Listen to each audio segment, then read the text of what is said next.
Hello, everyone. Welcome to another edition of In the Spotlight. I'm Mike Kenichi, and I'm really excited tonight because I've been a big fan of this gentleman for over 35 years. When I think about Hollywood Squares, I always think about how John Davidson would introduce him, and I would get all pumped up. And I've always wanted to introduce him that way. Who could forget him as Monroe on Too Close for Comfort? He's done a number of things in his career. He's just a class act all the way, and a credit to the entertainment industry. It is my honor to introduce you to one and only Jim J Bullock. And Jim, I want to thank you for coming on today. It's a real honor.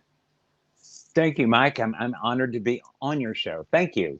Thank you. So, Jim, I'm always curious. Was there a love for acting for you when you were a young kid? I mean, how did that all come about for you? No, I just I wanted attention.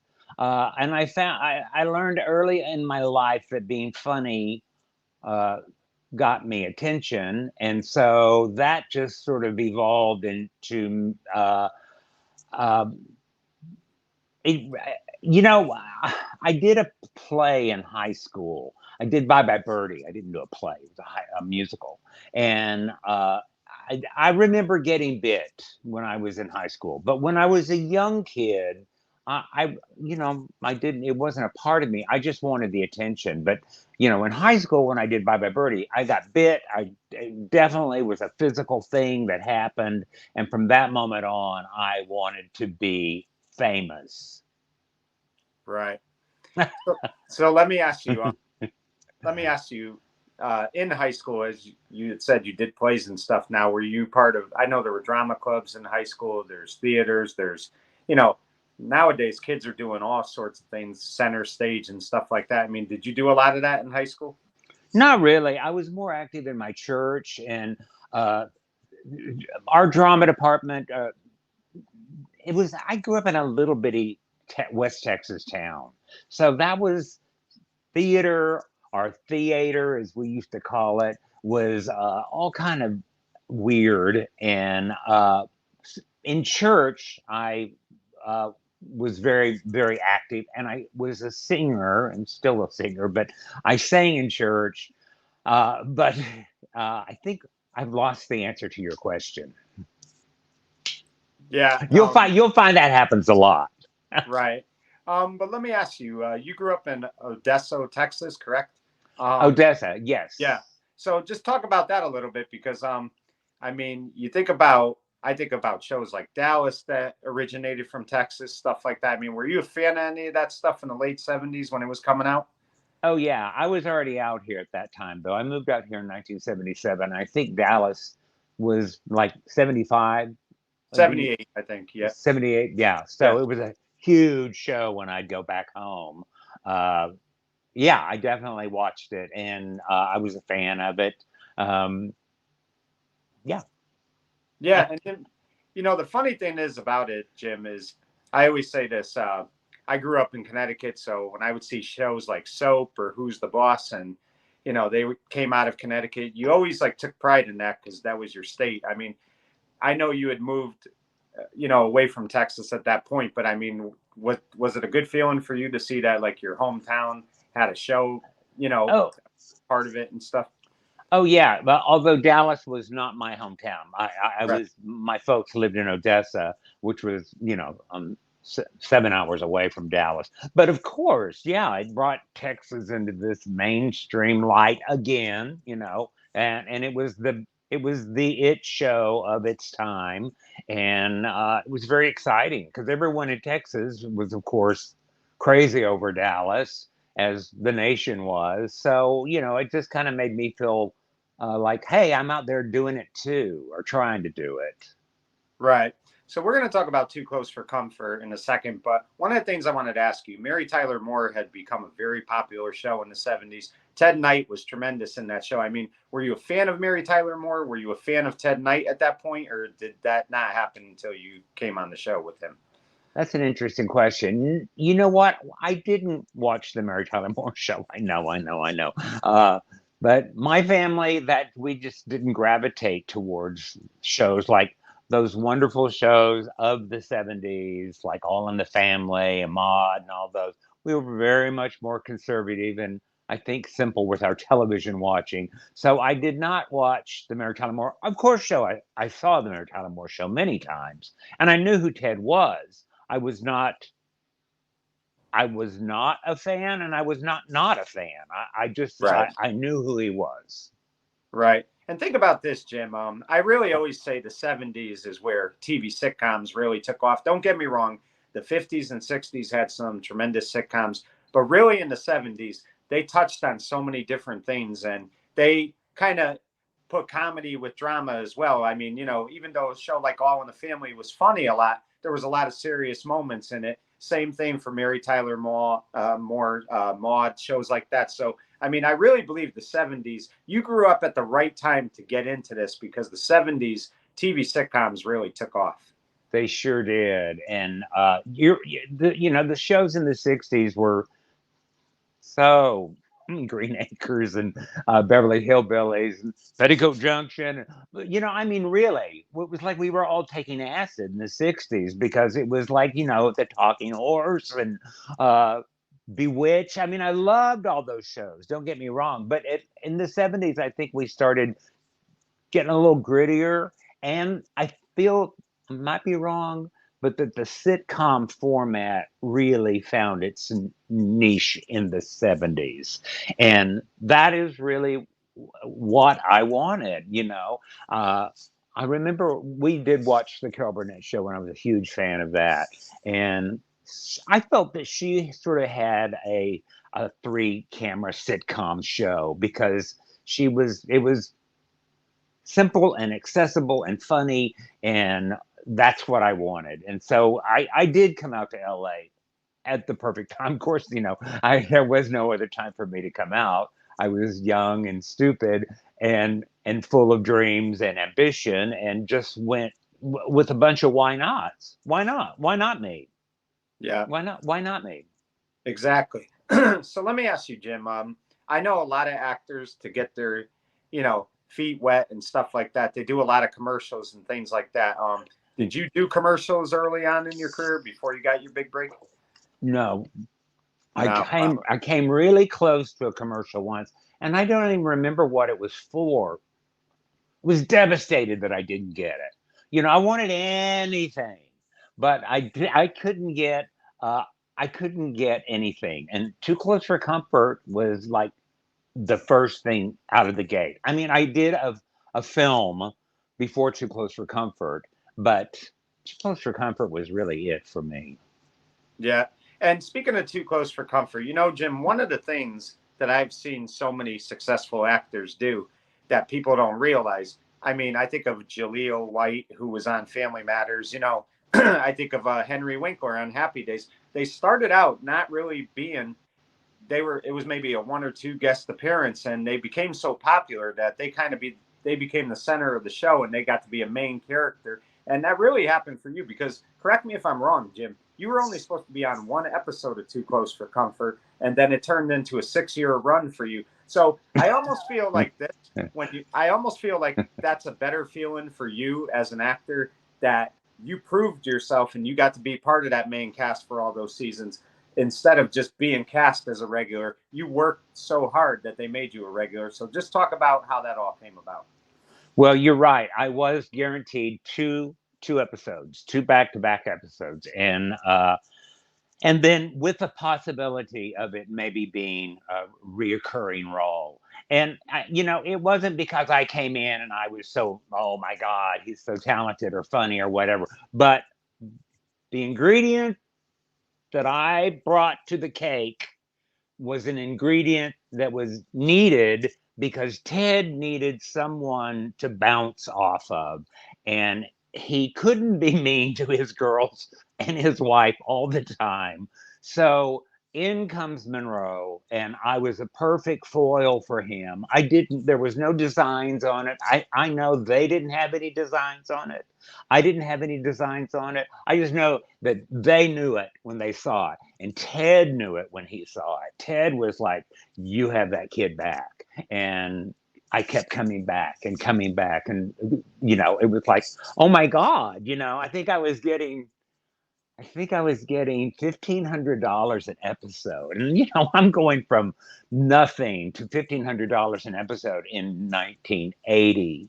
And then they took me on as a regular at the end of the first season, and I got series regular salary, and it was like incredible. It was such an amazing time. Yeah, and it's funny. You talked about being the perfect foil for Ted's character Henry, but in a lot of ways, it was unintended because Monroe didn't mean to be a foil. He just kind of did that, and I always like kind of compared you two to like the skipper and Gilligan because Yeah. Gilligan was very loyal to the skipper, but he would always end up doing stuff to get them in trouble or things like that, and that's kind of how your character was with Henry because uh, deep down, Henry loved Monroe, but Monroe could frustrate him sometimes, but Monroe never meant to. It was just the way it happened. So, I mean, I really thought that there was just so much humor in all the episodes that you did with Ted. That I have never heard that comparison between Gilligan and the skipper, but that is so right on. That is spot on. Yes, and we did love each other, and we saw the value in each of us on the show. So, oh, there I am. Oh my God. Yeah. Oh, hello. Yeah. So it was again just an incredible time. And he ended up being like your biggest mentor in Hollywood, correct? I mean, he was like who you idolized. So that's a credit to Ted because Ted had so many years in the business. You're talking about Mary Tyler Moore. You're talking about Caddyshack, all the different things he did. And to take on an unknown actor and take him under his wing like that, that just shows what kind of person Ted was because there was no ego with him. He was there to help any way he could. He wanted the show to, above all, he wanted the show to be the best show it possibly could be. And he saw that the addition of Monroe would only make it that much better. So yes, he had great insight, and he was my showbiz dad. For my dad was in the oil business, and not we weren't Ewings, but we grew up. My dad was worked out on the rigs and everything, and but so they didn't. My parents couldn't give me any advice once this ball started, rolling. But Ted would give me advice, and I really valued his advice because of what he had already achieved in his life. Right. So getting away from Too Close for Comfort for just a second, you were in a classic movie that I really love called Spaceballs. Oh yeah. Yeah, and it's funny too. I as a young kid, I always said, "Is that a wig he's wearing?" But I think, as I got to be an adult, I figured out it was a wig. But just talk about doing that movie. I mean, talk about working with an all-star cast right there. That had to be a lot of fun. It was, and I no one knew when we were doing it that it was going to become cult. I mean, the truth is the film wasn't received well. It didn't do well box office wise. Critics panned it. It was awfully late for being a parody on Star Wars. It was over 10 years late, and Star Wars had been parodied so much by the time Spaceballs came around. But hey, you know what? You put together that kind of cast, and you're going to have something on your hands. And it was getting to work with all those wonderful people, getting to work with Mel Brooks and John Candy, and just I have such uh, sweet memories of John Candy. And my time on that show was short, but uh, lasting. Who knew? And yes, it was a wig. Yeah. It was a page boy wig. Yeah, exactly. But I think about this too, and I just, I brought this up a few minutes earlier, Jim. You, I said the 70s really sitcoms took off, but God, in the 80s, I mean, movies especially became so big. And what people forget too, Jim, is when you were doing Too Close for Comfort, when you were doing movies like Spaceballs, there isn't all this streaming stuff now where you could just watch all this stuff. If you missed an episode of Too Close for Comfort, you had to wait till the summer to watch that episode again. Oh. The movies, the same thing. If you didn't go see it in the movie theater, you had to hope that HBO or Showtime or somebody was going to show it. So, I mean, back then, just being a young kid in the 80s and watching these different movies and these shows, I mean, it was so much fun. But I'm sure as an actor, you had to have had the best time of your life in the 80s. I did, and I'm very grateful that I got to have that. I really do feel like I'm not. I don't. I think it's the same. For anyone, it's happening today. If your star is rising today, or it's not that it's any less better. It's just that it was so special being a part of it, and being a part of the 80s. I do think the 80s were a pretty amazing decade. Uh, and I'm just glad I got to be on the stage during the 80s. I was on stage pretty much the entire decade Right. And, in one way or another. right. And speaking of stage, you did a Broadway production of Hairspray. Talk about, because Jim, I feel like every successful actor has done theater. They've, done Broadway. Talk about doing Hairspray on Broadway. That had to be a thrill of a lifetime. Well, that wasn't through, because it all started, like I said, with Bye Bye Birdie.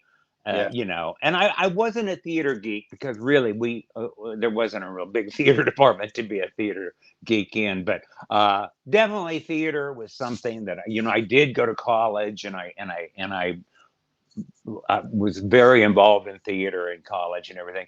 But then television took off for me, and so I didn't do a lot of stage work in the 80s. Even into the 90s, I didn't do a lot of stage work. And, the whole idea of doing Broadway and getting to be on Broadway, it just was sort of like, well, that's not going to happen. That boat sailed, and then, I got to be in Hairspray in 2004, I think is when Hairspray opened up on 2002. I went in as a first replacement and got to do the show. And I did the show on Broadway and the First National Tour for quite a while. And, well, it was just, I was 50 when I got it. And at the, it's like, yeah, I was 50. But it was, again, uh, I just kept pinching myself because it's like, I'm on Broadway in a mega hit, And so it was an incredible experience. I have such a fondness for that show. Yeah. And the thing is with Broadway, that's different from doing films or doing a TV series.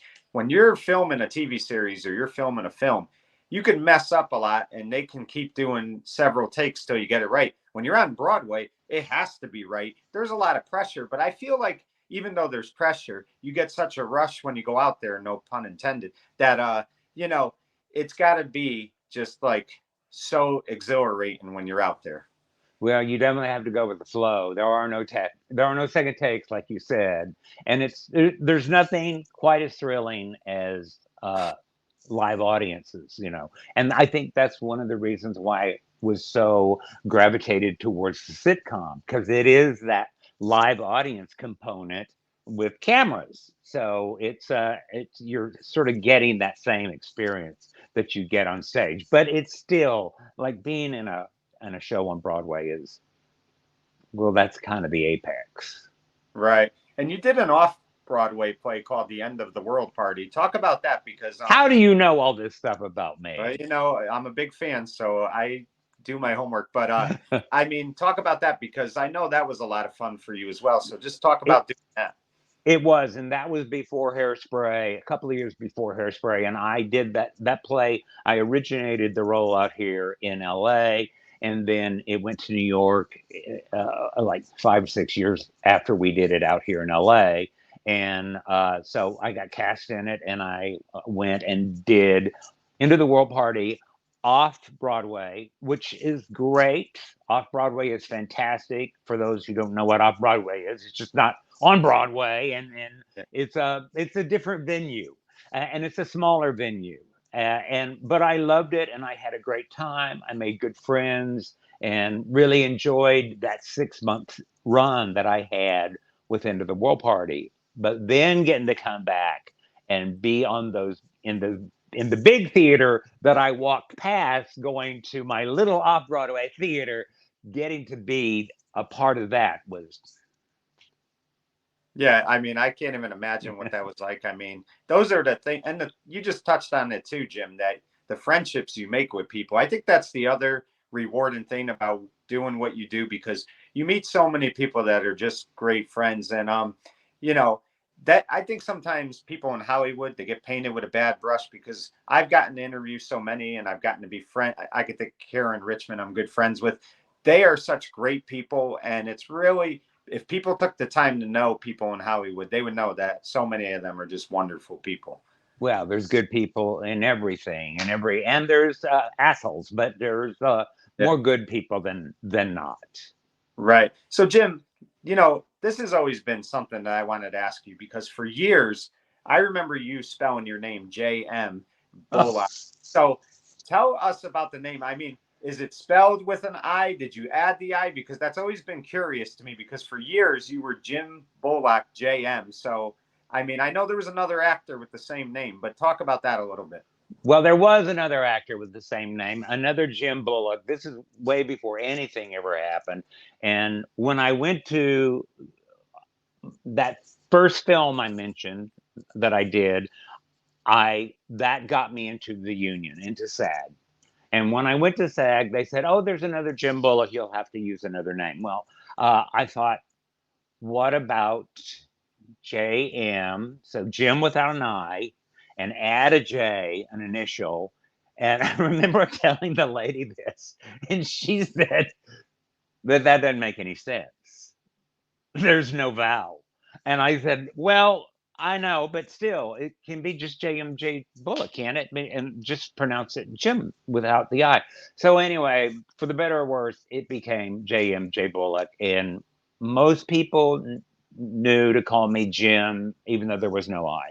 And I went 10 years doing with that. I went all through the better of my television career with, you know, Hollywood Squares and Too Close for Comfort and everything as JMJ Bullock. And then I had a manager in like the 90s who said, put the eye back. And I foolishly did. I don't know why I put the eye back. But in 1990, I had a vowel movement.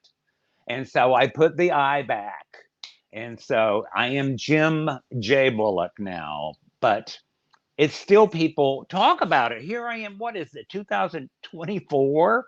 Yeah. And 44 years later, we're still. So I really do wish in retrospect that I just would have left it as it was. Right. Yeah, it was really cool that you did that. I really thought that was, very creative. But back to Too Close for Comfort. I mean, it's hard in a 6-year run to pick out one or two episodes that stand out. But what were some of your favorite episodes during the 6-year run that you did? Well, always my first episode. That Yeah. always, that was every nerve ending on my body was, you know, at attention. That whole bringing Monroe into the family, and it was such a funny episode. And again, I knew it was funny, and when I, read the script, I thought, oh shit, I'm going to be edited out, or Ted's going to take all of my funny lines away. But like you mentioned earlier, Ted was a smart man, and they didn't take my funny lines away. And so that was, well, I'll just never forget that being an incredible episode. There's so many episodes. There was a episode where I made this. They did so many physical things, and I love physical humor, and they allowed me to do a lot of physical humor. There was this one episode where I made this giant chocolate chip cookie. I don't even Yeah. remember. I don't even remember what it was about. That was one. There was another one where Monroe gets assertive, Yeah. and I have to share this story with you about Ted. This is how much Ted liked me. I used to smoke. Everybody smoked in the 80s. And Ted hated smokers. He would not allow us smoking on the set, certainly not any. We had to go out on the loading dock. So here I am with Audrey Meadows, with Audrey Meadows on a Yeah. loading dock. And anyway, it was this one episode where I get assertive, and I've gone to this assertiveness training course. And I come in and I'm like, this and that. And so it's a really hard show for me because I'm not that way. And it's very hard for me to be assertive. And anyway, I did the scene and I don't know what I was thinking, but I went onto the living room set, which was right next to the kitchen set. And of course, the living room set is dark when you're not using that section of the set, it's dark. And I sat on that little love seat sofa they had in their living room and I lit up a cigarette in front of the audience.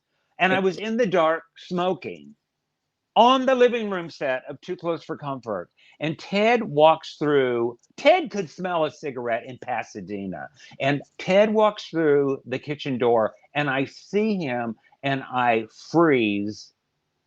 And he says, "Is that a cigarette?" And I said, "Yes." And I just kind of like came out of my coma. And he said, he sat down next to me. And he said, "Enjoy it. You deserved it. You were really good in that scene." And I just Wow. remember just, I'm almost getting a little verklempt telling you about that because it was so incredibly special that he allowed me to smoke that cigarette. Yeah. I Yeah. didn't enjoy it. I was like very thanks. That's all I need. Right. That's a great story. But let me ask you this. One of the challenges of doing a show is when they move it to syndication. And I think after the third season, the show got moved to syndication, and maybe after the fourth season. But you guys were able to, stand the test of time. The show was still good. But I mean, what's the difference between doing uh, syndication and doing, regular cable? I mean, there's got to be a you challenge. you mean network? Yeah, network. Yeah. Syndication. Well, I'm sure you know this already. Too Close for Comfort was the first. Too Close for Comfort and Fame.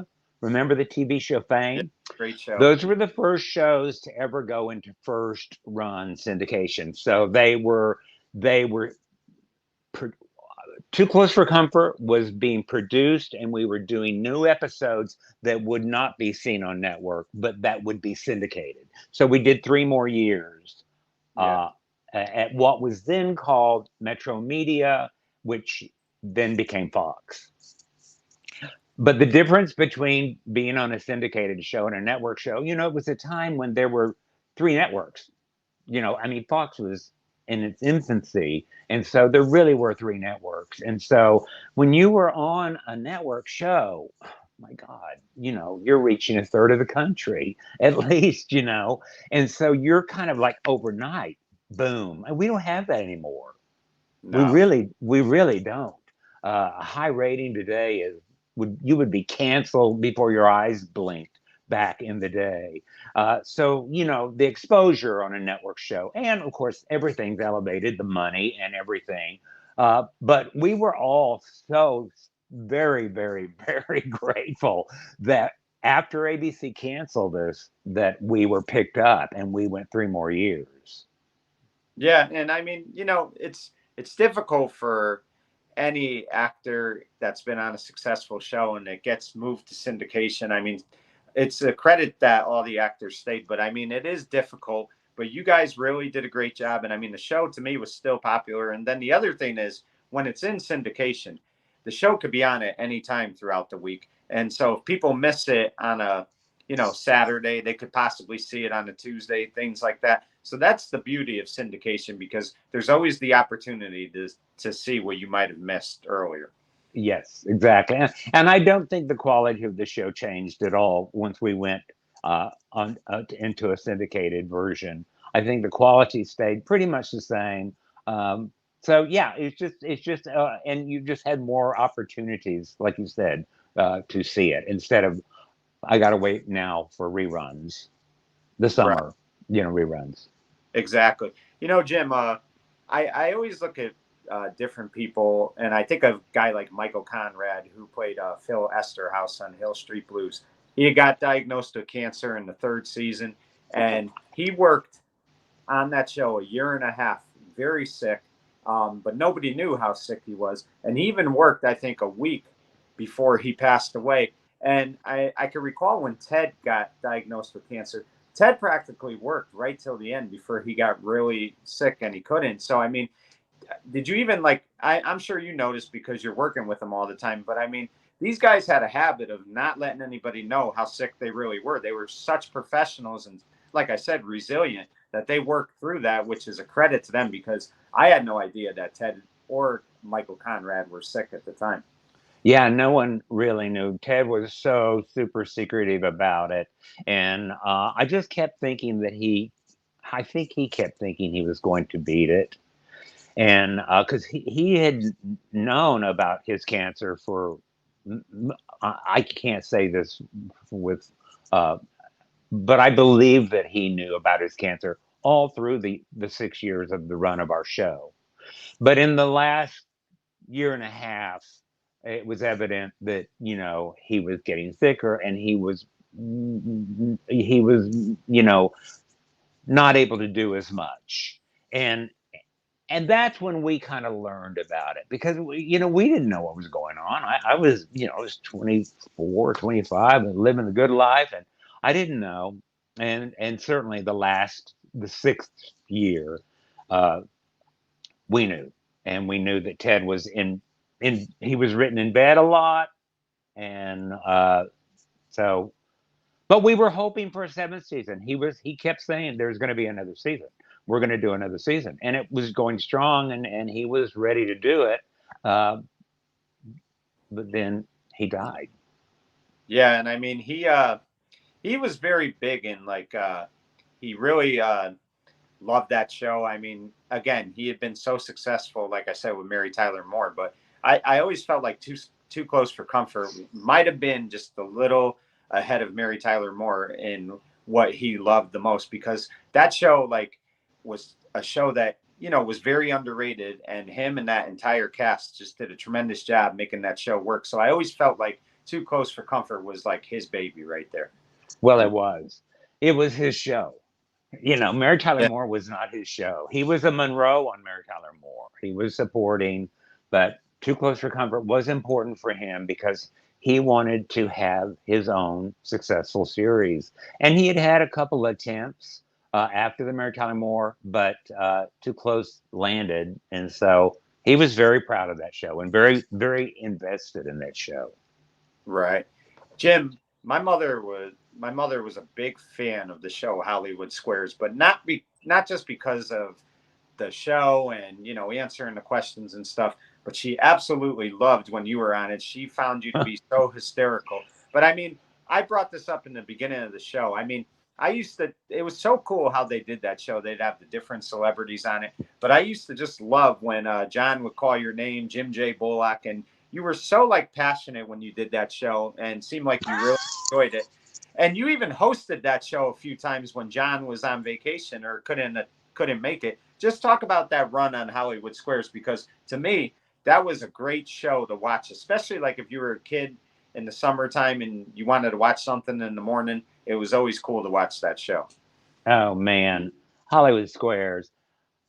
uh an incredible, Too Close for Comfort ended, and it was like, oh well, shit, now what? And then all of a sudden I started doing Hollywood Squares, and they liked me. And then all of a sudden they said, we're going to make you a regular square on the show. And it was like, oh my, wow. And Joan Rivers, John Yeah. Davison, Shadow Stevens, those were the anchors on that show. The most lovely people, the nicest, kindest people that you could ever hope to meet. And I mean, it was tic tac toe.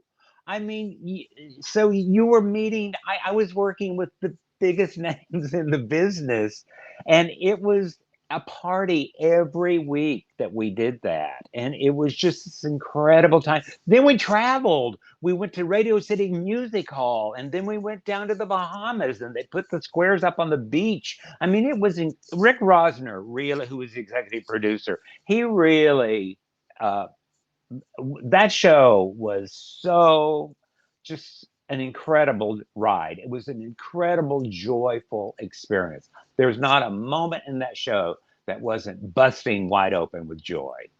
Yeah, it was so much fun, and I love the secret square. I mean, whenever they would like show you who the secret square was, because you guys didn't know it was you, and I mean, they would call your name, and then you would just figure it out. And then, of course, the ending where you had a chance, if you started the right car up, you won a car. So I mean, it was just though that's why I feel like game shows back then were so much fun, because they brought so much to it, and having the celebrities out there like that, and they all seemed like they enjoyed it. You talked about Joan. Joan was a trip on that show. So I mean, it's just a great time to do that show.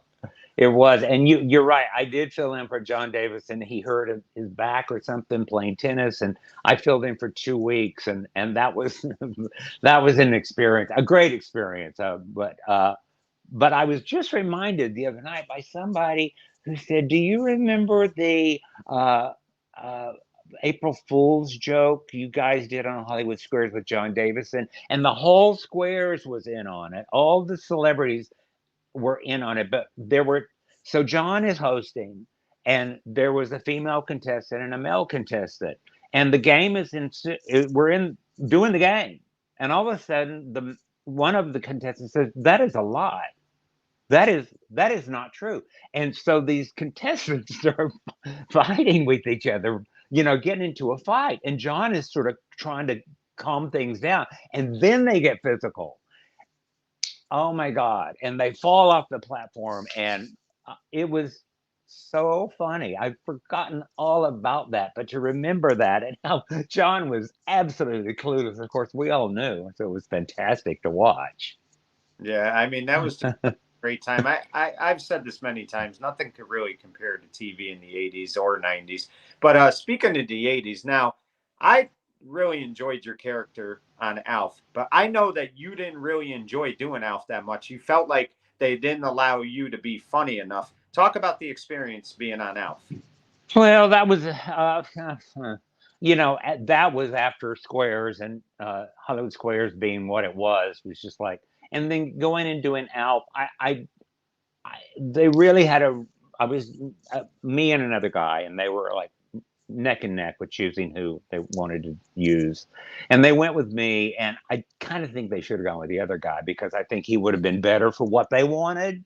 So Yeah. here I come bringing my Jim J. Hollywood Squares stick in, and they're like, no, no, Neil Tanner is not that. And so, I felt like I really was being pushed into a box. And so that was, I was felt suppressed. I felt my humor was suppressed on that. It'd be interesting to see it because I haven't seen it since I did it, so I'm probably fine. But and another thing was it was just not a fun, joyful show to work on. It was long and tedious. It was all film, and whenever Alf moved, they had to dig a trench in the stage floor, so that took hours. So Yeah. just to shoot a few minutes of footage would take forever. So it was boring. Yeah. Yeah. Yeah, and I always look at that show in the sense that the first three seasons were good, but they really jumped the shark in season four in a lot of ways, because um, they could have easily had a couple more seasons had they not gone away from what made them successful, which is unfortunate. But I just thought, I guess I was happy to see you as an actor being back in TV. So I just looked at it, and I was a young kid, but I really didn't dislike you on that show. So like I was surprised when I had heard you weren't too fond of that show. So Well, I appreciate it. And let me tell you, I was happy to be on that show. I mean, my God, again, that was back on network TV, and that was really thrilling. So hard to get that, It's really hard to get that. So I was very excited that I got it. But I just, yeah, it is what it is. right. Jim, one of the things that has to be a lot of fun, and you've done this for many years, is you've done voice work, and you were the voice of Queer Duck in the successful series Queer Duck. That was a stretch. Yeah, but talk about doing that show and doing voice work, because when you're doing voice work, you don't have to move around or anything like that. All you got to do is basically just talk. So that's got to feel like a break sometimes from having to do this scene or that scene and things like that where you're moving all over the place. You kind of just get in the studio and you kind of just do the voice of a character. I agree. I wish I could have had the opportunity to do more voiceover work. I did. Yep, we lost them for a second. I'm sure we'll get them back sometimes. folks, technology could be a pain, and we lost him for a second. But I'm really enjoying this interview. As you can see, Jim is just a classy guy. He's really cool to talk to. And so many people you get to interview, they just are just the nicest people in the world. And he is so much fun. And I know he'll be back in a second. Sometimes we just lose people. It's technical difficulties. But, we were talking about the him doing the voice work of Queer Duck. And Jim is just talented in everything he does. And if you watch Too Close for Comfort, you got to see just how talented this guy was. I mean, he can do a variety of things, and I'm sure we're going to Ike. get. Yep, we got you back. We lost you only Okay, first. yeah. So you were Okay. talking about doing the voice of Queer Duck. Yep. Yeah. So voiceover work is magical. I mean, gosh, if only I had the career of any of those Simpsons people. You get to go in a studio and you just have fun. And Queer Duck was some of the greatest voices in the business doing these voices, and it was a raunchy but funny.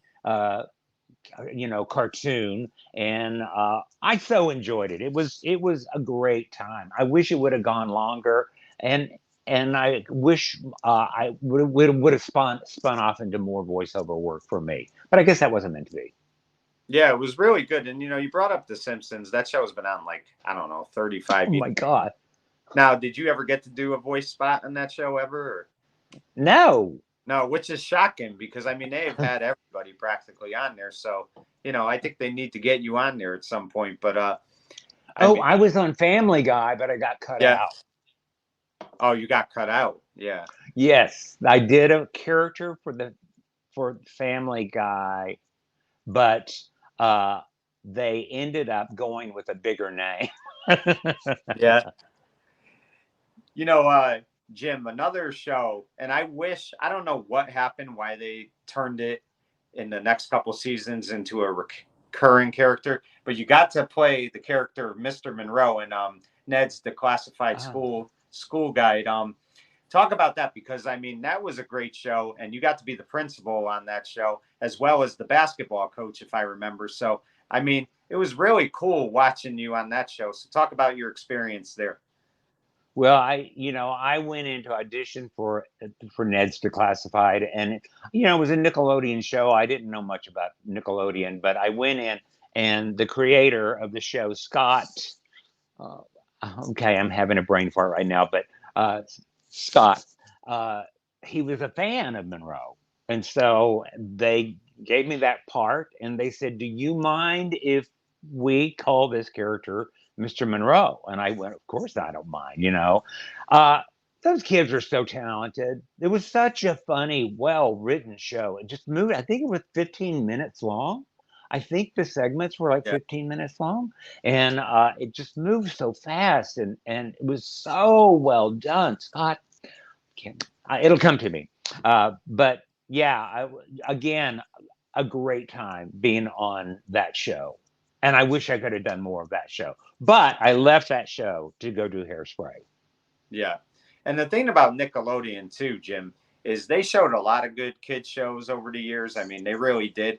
And they did it in a way that you should do it. It's just about, I mean, there's some serious topics, but for the most part, it's kids being kids and having fun and showing you what real life is like for kids. And that's what I always liked about Nickelodeon is they always did a great job producing great kid shows.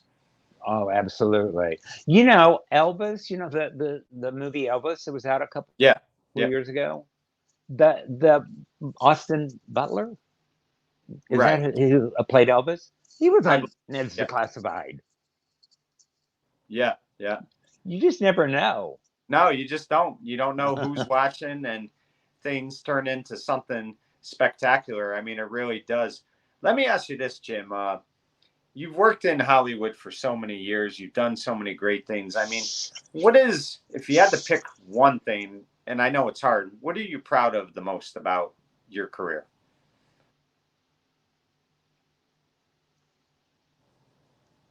Too Close for Comfort. Yeah. It will always be incredibly special to me.